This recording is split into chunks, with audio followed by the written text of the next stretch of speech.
অবশেষে জানা গেল বাংলাদেশ নেদারল্যান্ডসের সিরিজের সময়সূচি।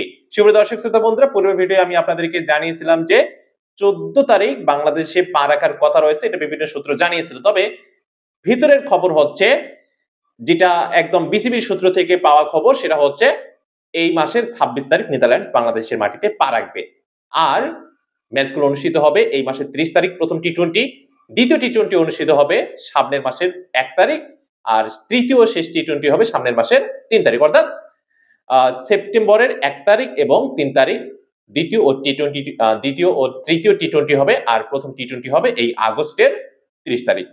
মোটামুটি এই আপডেটটা আমি যেটা সোর্স দেখাচ্ছি সেটা হচ্ছে ঢাকা পোস্টের। ঢাকা পোস্ট থেকে আমি স্ক্রিনশটটা আপনাদেরকে দেখিয়ে দিলাম। সো এরপর আমার মনে হয় কনফিউশন থাকবে না। সো ফাইনালি বাংলাদেশ দল 6 আগস্ট থেকে ঢাকায় ক্যাম্প শুরু করবে, সেটা চলবে 15 আগস্ট পর্যন্ত। এরপর সিলেটে তারা চলে যাবে, সিলেটে যাওয়ার পর 20 আগস্ট থেকে নতুন করে ক্যাম্প শুরু করবে, কারণ সিলেটে হবে সবগুলো ম্যাচ।